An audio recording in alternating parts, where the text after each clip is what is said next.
Mais on a le PDCI, le PDCI, le PDCI, le PDCI, le PDCI, notre chance, le PDCI. Éducation politique avec Achille Dubois. Aujourd'hui, nous allons étudier le terme l'ineptocratie et les conséquences d'interprétation des paroles et des terminologies. Mesdames et messieurs, vous qui nous suivez, bienvenue sur l'éducation politique. Sans commentaire, à vous de vous faire vos idées. Merci. Il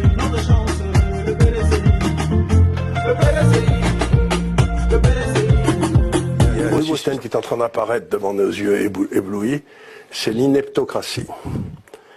C'est-à-dire l'ineptocratie, d'après sa définition qui est remarquable, c'est un système dans lequel les gens les moins capables de gouverner sont élus par les gens les moins capables de gagner leur vie, tandis que les gens qui sont productifs se voient voler le résultat de leur production pour entretenir des gens qui sont incapables de faire quoi que ce soit. Et on est en ineptocratie, c'est-à-dire que ça fait maintenant 25 ou 30 ans qu'on a des gens qui sont élus, qui sont incompétents.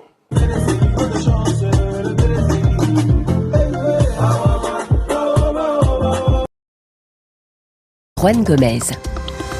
D'ailleurs, à tous ceux qui nous écoutent en ce moment, je vous donne rendez-vous cet après-midi à 14h au Palais de la Culture pour une émission consacrée à Henri Konan Bédier.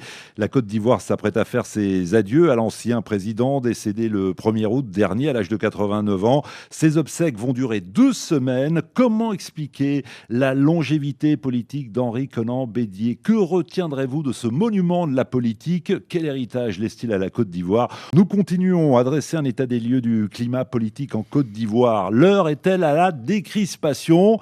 En tout cas, si vous avez suivi la première partie de l'émission, vous avez constaté que les discussions sont houleuses, tendues autour de la table avec la ministre Bellemonde Dogo, ministre de la Cohésion nationale, de la solidarité et de la lutte contre la pauvreté, Simon Doho, député président du groupe parlementaire PDCI à l'Assemblée nationale, et Jean-Gervais Tcheidé, secrétaire général et porte-parole adjoint du PPACI, le parti de l'ex-président Laurent Gbagbo. Beaucoup d'auditeurs s'impatientent au standard. Nombreux sont les Ivoiriens a souhaité prendre la parole ce matin. Bonjour Sidique. Oui, bonjour Anne. Bonjour aux députés. Et aux invités qui vous écoutent. Vous êtes à Issia, c'est dans le centre-ouest de la Côte d'Ivoire. Et vous faites partie de ceux qui disent « pas question d'accorder une amnistie générale ». Évidemment, Juan, je pense que l'amnistie générale n'a pas son sens. J'ai entendu un peu parler de les propos de M. Simondo qui disait que la participation de M. Laurent Gbagbo aux élections allait, j'ai envie de dire, décrisper un peu l'atmosphère. Je dis non, c'est une aberration. Quand Pourquoi? on regarde un peu les élections, évidemment, les élections auxquelles M. Laurent Gbagbo a participé en Côte d'Ivoire, au contraire, il y a eu des troubles. Et quand vous regardez aussi les élections où il n'a pas participé, là, il y a eu la calmie quand même. Et je reviens quand même sur l'amnistie générale. Là, c'est une parenthèse. L'amnistie générale dont on parle, j'ai envie de dire que même si elle doit se faire, elle va se faire progressivement. Va se faire progressivement et puis individuellement. Parce que quand on regarde un peu le discours de certains hommes politiques en Côte d'Ivoire, on a envie de dire qu'ils n'ont pas encore tourné la page de la violence. Et quand on prend un peu... Sidique, puisque vous parliez à l'instant de Laurent Gbagbo, vous pourriez citer Laurent Gbagbo comme une personnalité qui ne souhaite pas tourner la page ? Oui, évidemment, quand on regarde un peu ces discours tenus, je sais pas, à Beauville, ces discours tenus, je sais pas, au palais de l'Hôtel d'Ivoire, Sauvetel. À la Convention vendredi dernier. Alors justement, Jean-Gervais Tcheidé, j'ai reçu les communiqués du PPACI suite à cette convention. Oui. Vous appelez, je prends des phrases au hasard, vous appelez vos militants à se réarmer pour engager les combats politiques de la restauration de la démocratie. Qu'entendez-vous par se réarmer? Alors, le terme est certainement mal inspiré, mais ce sont des termes qu'on emploie souvent dans les meetings. Oui. Réarmez-vous de courage, de détermination, c'est de ça qu'il s'agit. Mais le communiqué a été repris et corrigé après. Donc vous diriez que c'est une erreur de communication de votre part. Vous l'assumez alors? Pas une erreur de communication, mais une erreur en termes de terminologie. Oui. Parce que dans le contexte actuel, ça a donné lieu à des interprétations. Oui, la preuve, cet auditeur, Sidique. Madame la ministre, est-ce que ça a donné lieu à des interprétations dans votre camp politique, dans les rangs de la majorité présidentielle? Des interprétations. Donc, quand je dirais plutôt dans la population. Parce que quand on entend un président d'un parti faire un tel discours, ensuite nous avons un communiqué qui pour moi, c'est une communauté de guerre contre le parti au pouvoir avec des mots très forts, mais ça met en mal la cohésion. Pour moi, on peut faire la politique, mais on peut la faire autrement.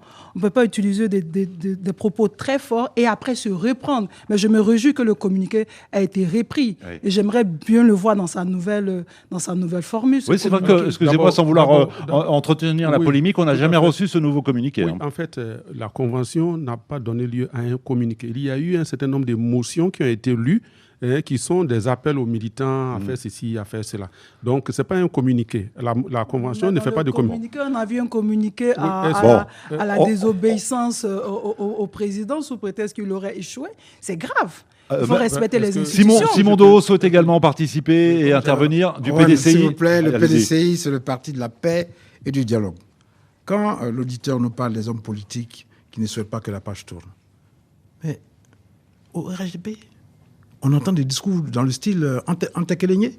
Ça veut dire que nous ne sommes pas les mêmes. Mais c'est grave. Alors, monsieur Simon... Mais c'est une accusation. Non, je ne suis pas d'accord, monsieur Roy. Attendez. C'est une accusation grave de dire que nous ne sommes pas les mêmes. Mais c'est vous qui la preuve, c'est pas vrai. La preuve monsieur Simon Doho, un peu de respect, c'est le seul parti en Côte d'Ivoire où vous avez cette grande diversité ethnique. C'est le seul parti en Côte d'Ivoire. Et je mets les deux partis au défi. Non, vous n'êtes pas au-dessus du PDC. Bon. Si, nous sommes au-dessus de vous. La preuve, en termes de lu, nous sommes au-dessus de vous. Abandonnez jamais. Je ne peux pas abandonner ça. Bon. Ce sont les faits. On sait comment les élus sont représentés. Mais je suis désolé parce que vous nous insultez. On va repasser au standard et vous le sentez bien. Il y a une certaine tension autour de la table. Boum. C'était éducation politique, ineptocratie et interprétation terminologique et ses conséquences sur Concorde Info. Au revoir et à bientôt.